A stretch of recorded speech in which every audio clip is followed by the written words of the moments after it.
go by before finally they're destroyed by the Babylonians. Another major event from a historical standpoint, because the Temple of Solomon is destroyed at this point. Why is that a big deal? We could do a whole 13 weeks on this study of how God lives among his people, because you see it show up when they leave Egypt. How does God manifest his presence with the Israelites? He's going to build a tabernacle, but even before the tabernacle, how does he do it? Shekinah. Shekinah. What's a Shekinah? Light. He's right. He's going to have a burning pillar during the night and a cloud of smoke during the day, right? It's a physical way to remind the people, I am in your midst. Then he's going to have them build a tabernacle. What is a tabernacle?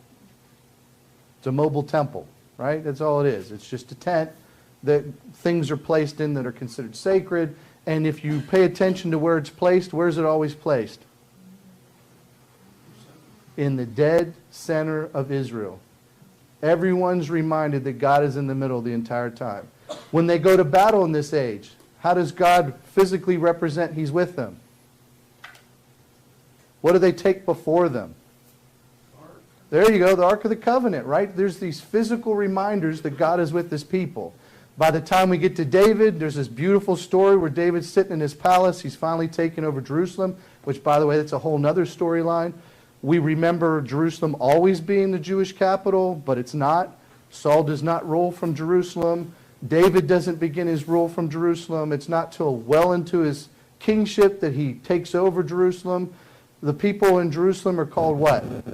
Who remembers what they're called? The original inhabitants. The Jebusites. And the Jebusites are in the area when Joshua comes in. Well, weren't they supposed to wipe out all the people? Yeah, here we come. David has to go and finish that job. These storylines keep showing up. So Jerusalem, and then when he's sitting in his palace, he looks over at the ratty tabernacle that is hundreds of years old at this point. He says, it's not right that God should live in a tent while I live in a palace, right? That's the beginning of this thought of the temple. Okay, so then the destruction of the temple, they're going to go into captivity, and then we'll wrap things up. Now, that's a depressing place to leave, because that's 1st and 2nd Chronicles, the end of 2nd Kings. But there are other books that are written afterwards. And then we have books like Ezra and Nehemiah. These are important books because it's the restoration of the Jewish kingdom. We know there's a Jewish kingdom because when Jesus is born, what's in Jerusalem? The temple, and we have Jews, right? They're restored to the land. We're going to end, though, kind of at a cliffhanger. So if we get to this point, we have covered a lot of material. We've covered a lot of years. And I can tell you that I will admit to you I've bitten off more than I can chew.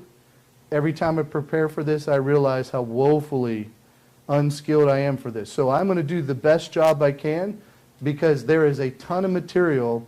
If you really know what you're looking for, you can get very deep, things that you might miss your whole life. It's there if you just pay attention to it. Some of it I'm going to share with you as I learn. And a lot of this isn't from me. This is from reading other people who highlight these things and help me see things for the first time. But it is a lot of material. So the thing I want to say here is when we get to these lessons, don't think of lessons as weeks. They literally are lessons. It may take us 3 weeks on a lesson. It may take us a Sunday on a lesson. It really depends on the material and depends on the class. So don't get hung up on in 13 weeks we'll be at the end of this. In 13 weeks, we may still be on David and Saul, because there's just a lot of material here to cover. All right, questions so far? Let's see where we're at here.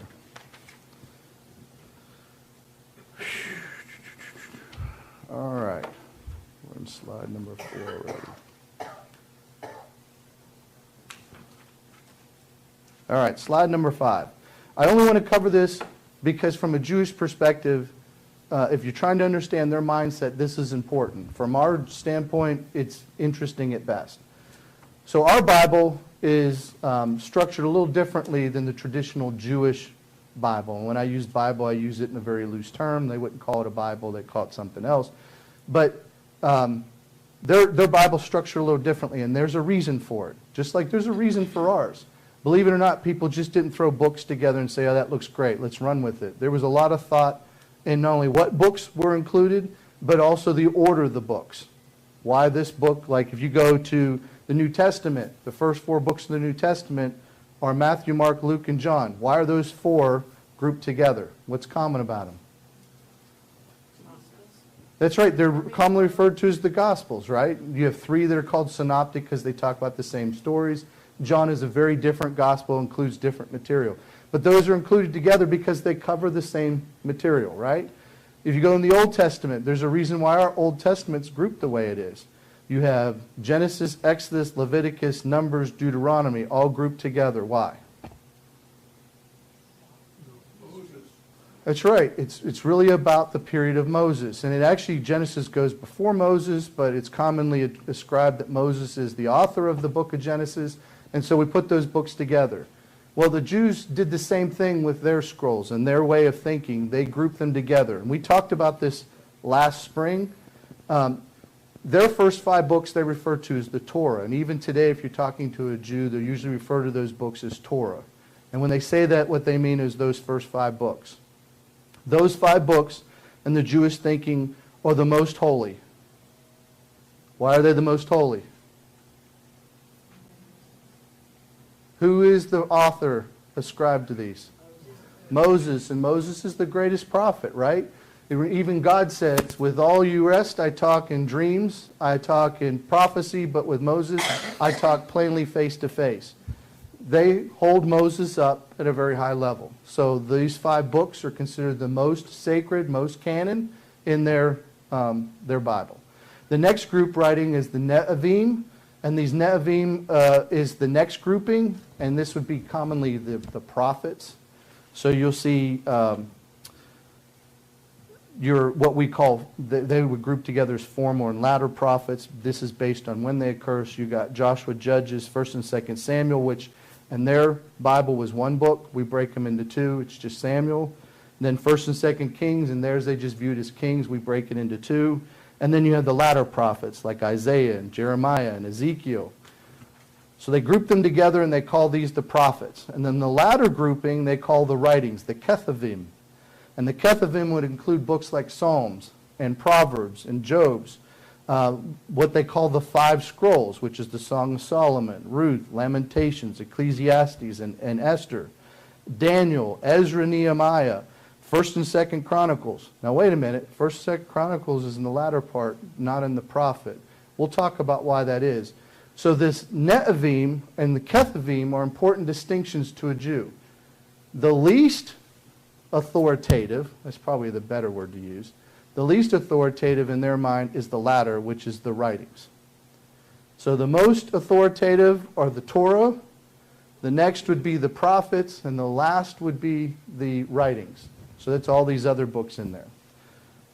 And you see this structure when Jesus is talking. If you turn to Luke chapter 24 and verse 44, Jesus uses this structure. He says, "Now he said to them, these are my words which I spoke to you while I was still with you, that all the things which are written about me in the law of Moses, Torah, the prophets, and the Psalms," Psalms shorthand for the writings, "must be fulfilled." You also see this in Luke 16:16, "And the law and the prophets were proclaimed until John." You see, Jesus is using this segment of the Torah or the scrolls. Okay, so when we get to 1st and 2nd Chronicles, it's viewed very differently from a Jewish mindset than, say, 1st and 2nd Kings, because of where they include it in those group of writings. Covering some of the similar stories, authoritative more so for Kings, less so for Chronicles. Now we'll talk about why that is here in just a little bit. Okay, questions so far? Very different way of looking at the Old Testament than the way we look at it. All right, we talked about this last time too. We gave an overview of 1st and 2nd Samuel, which is the transition from the period of the Judges into the period of the Kings. As I said, it originally was a single scroll. You'll notice that it is generally ascribed to being written by Samuel with additions by the prophet Gad and Nathan, and you can see that in 1st Chronicles. Hold on, I lost my place here.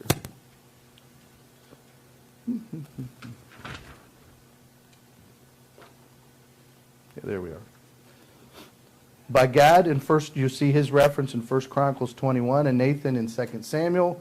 And in 1 Chronicles 29:29, now the acts of the kings of David, the first to the last, are written in the Chronicles of Samuel the seer, in the Chronicles of Nathan the prophet, and Chronicles of Gad the seer. So you see this reference in Chronicles to the people that most likely had a hand in compiling what we call Samuel. This could have been written as early as the reign of David. Some believe this could potentially be much later. The Hebrew Old Testament would include this in the section called the prophets, and in the former prophets section, meaning that they came earlier than the latter. First and Second Kings is also included in the same section. This is, if we go to Judges chapter 21 and verse 25, this is kind of the launching point to what we're going to deal with in Samuel. And Judges 21:25, it says, "In those days there was no king in Israel, and everyone did what was right in their own eyes." And in 1 Samuel 8:5, it says, "And they said, Behold, you have grown old, and your sons do not walk in your ways. Now appoint a king for us to judge like all the nations." So that's really the lynch point. You end Judges where they don't have a king, and the perception that's definitely painted is everybody's doing their own thing, which is not a positive thing. And they ask for a king in Samuel. Let's see. We'll cover...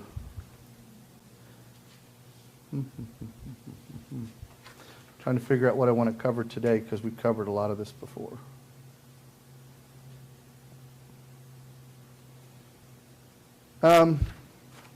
Time's sake, I don't know if we're going to get too deep into this. Okay. All right, so at the bottom and point number 8, we'll just highlight this. In Deuteronomy 17, God says when you ask for a king, these are the rules. Number 1, he has to be a fellow countryman. Number 2, he must not multiply horses for himself or return to Egypt to acquire horses. He's not to multiply wives to himself.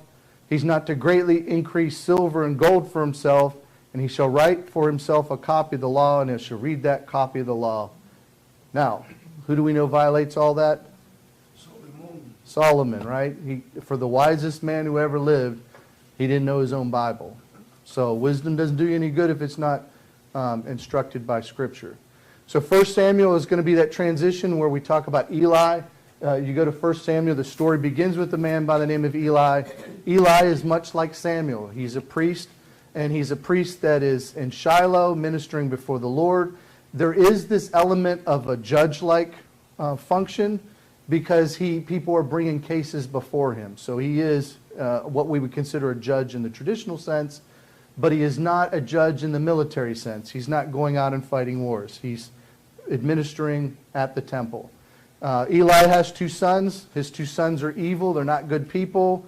And the people say, hey, we don't want to follow Eli. His sons are bad dudes. As a matter of fact, they're very corrupt. Samuel records a lot of the things they do.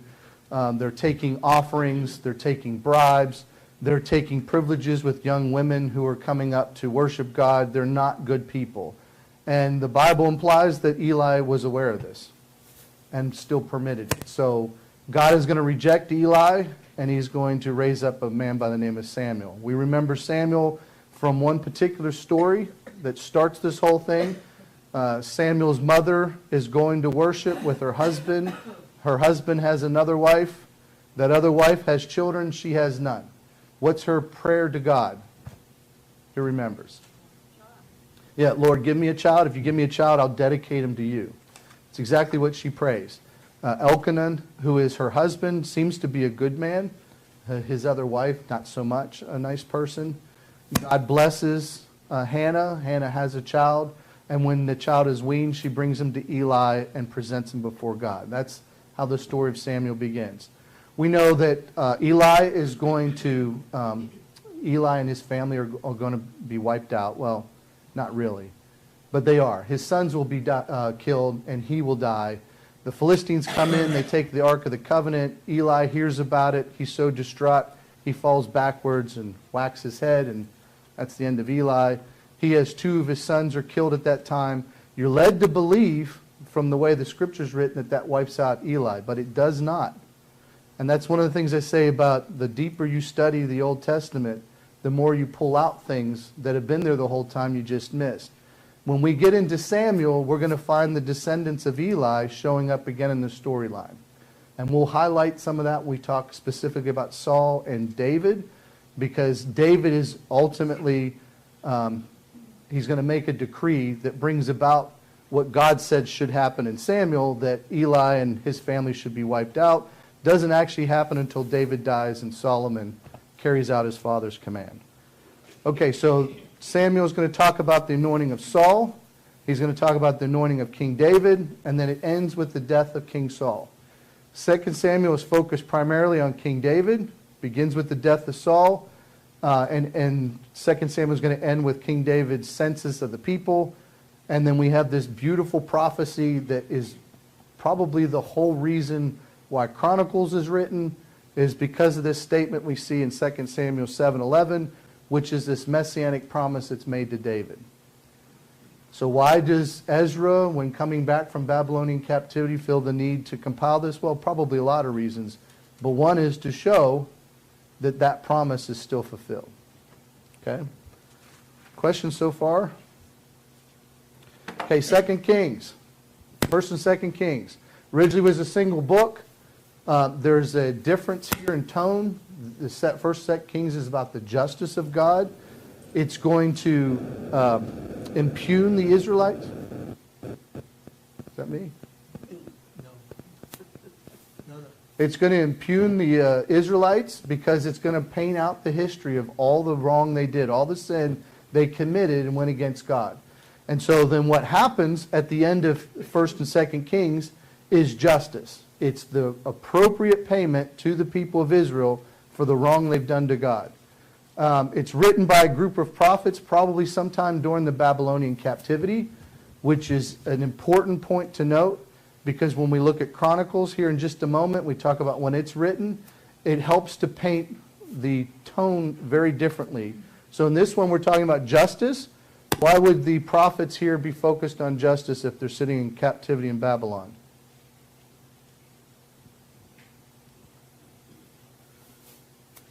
You've all had children before.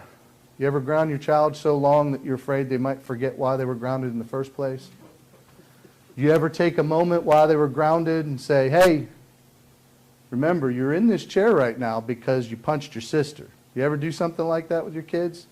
I think that's why 1st, 2nd Kings is written. They're living in Babylonian captivity, and the fear is they'll forget why. They're going to get the wrong lesson from what happened. One of the lessons they could get sitting in captivity is the Babylonian gods are greater than the Jewish God. Look, their God beat our God. Is that the message they're supposed to get? No, not the message. It's not that you believed in the wrong God. The message is you didn't obey that God, right? So they're going to write 1st, 2nd Kings to make sure the people remember the right lesson. This is also included in what the section we called the prophets with 1st and 2nd Samuel. This begins with the death of David until Babylonian captivity, which is about a 360-year period. And the significant events and people are focused on Elijah in both 1st and 2nd Kings and Elisha in 2nd Kings. So when we're talking about Elijah, you're going to see him in both 1st, 2nd Kings, Elisha, and 2nd Kings. 1st Kings covers the first 120 years, starts with the death of David, and then ends with King Jehoshaphat in Judah, Ahaziah and Israel, and Elijah is a major focus.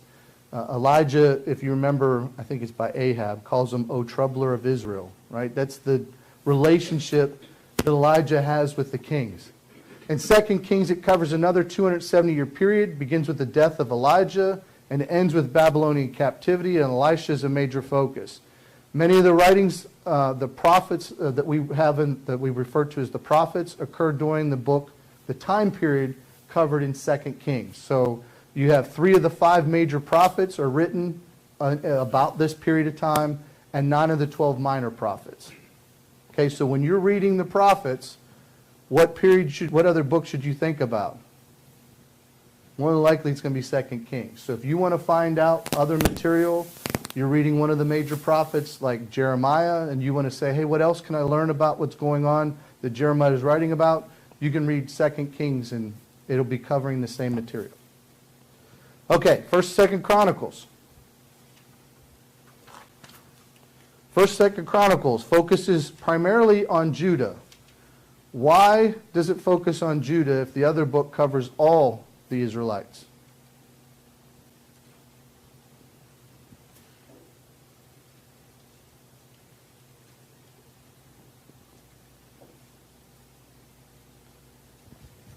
Any thoughts? Why would the writer of 1st and 2nd Chronicles just leave out any reference to the nation of Israel? Why does he focus only on Judah?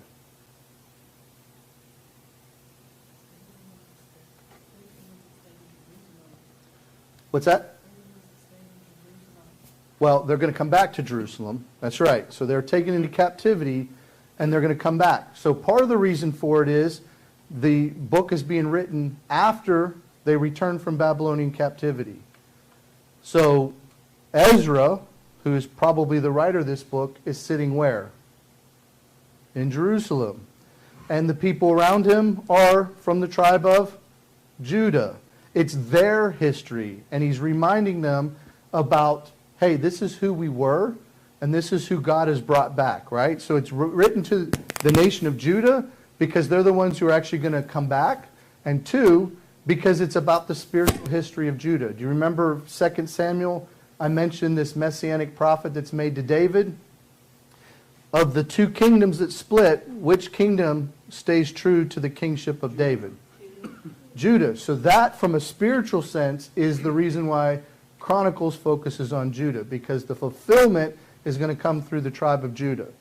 Okay, so 1st, 2nd Chronicles is really where Kings is about justice. You're getting what you deserve. Chronicles is about grace. And if you combine that with Ezra and Nehemiah, it really is about this pattern of sin, punishment, restoration, right? God has restored them. He's fulfilled his promise. When God sent them into captivity, he promised them he'd bring them back. So while they're in captivity, the writers of 1st, 2nd Kings needs to say, this is why you're here. It's not because God's inferior to the Babylonian gods. It's because you were sinful. You didn't live the way you were supposed to. When God sends you back, Chronicles is being written to say, isn't God good? God did everything he said he would do. He's faithful to us. So it's going to be more about the grace of God. It covers a period about 400 years from the reign of David all the way through Jerusalem's destruction in 587, which feels a little strange that we're talking about the grace of God with this, the book ends in destruction. But remember what book should also be included with this. What book is that? Who wrote this, more than likely? Ezra. So you really should be reading this with Ezra and Nehemiah. You read all those together and you get this picture of God, grace and the faithfulness of God. This is probably compiled from other sources. Now think about this for a minute. You're Ezra. Your people have been in captivity for about 70 years. If I remember, that was the prophecy. They would go into captivity for 70 years. They come back in 70 years. And it's interesting, depending upon how you measure it, there's 3 waves. And almost every one of those waves, the beginning and end of those waves is 70 years, depending on how you count, from the destruction of the temple to the rebuilding, from the first wave being taken into captivity to the first wave coming back. There's about a 70-year period for each of these. So now he's coming back to Jerusalem. If you read the book of Ezra, is it a good state that we find Jerusalem and Judah in? The Babylonians, when they destroyed completely. They knocked over stones so that the temple, not one stone was left on top of another. That's how complete the destruction of Jerusalem was. The walls were pushed over. Why do you think the Babylonians knocked the walls over?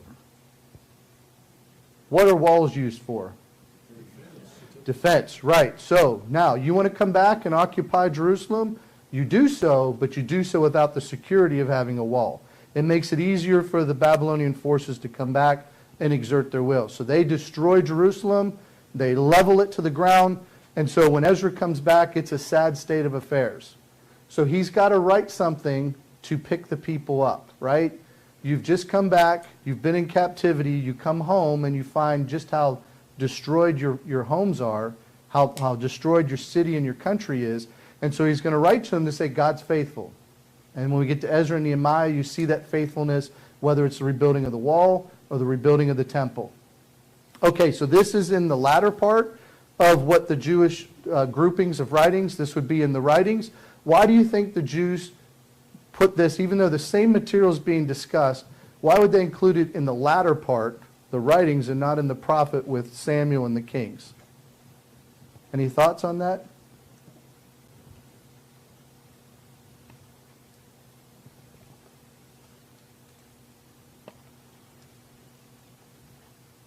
Primarily because Kings is written close to the time of the event or closer to the time of the event, and Chronicles is written a long time after the event. So think about 70 years after captivity. You've been in captivity for 70 years, and you're writing about the reign of David, which happens hundreds of years before that, 400 years or more.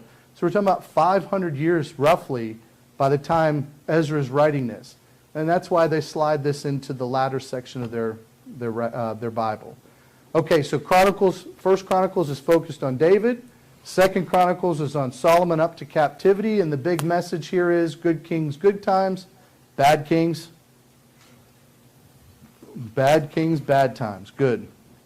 Okay, I think that was the second bell. So just to wrap this up real quick, and then we'll go ahead and end.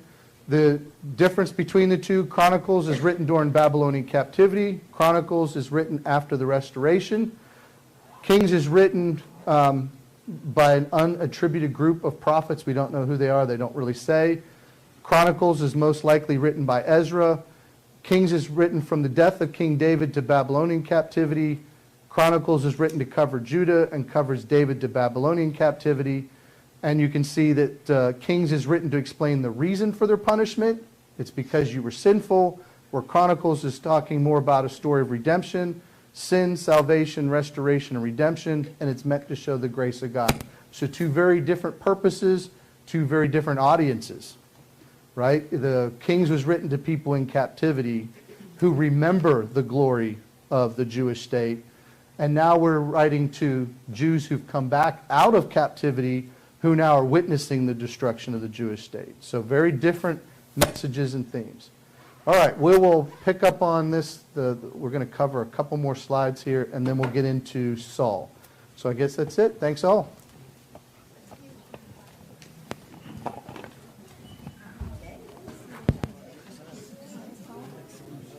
No, not yet. Let's do that one.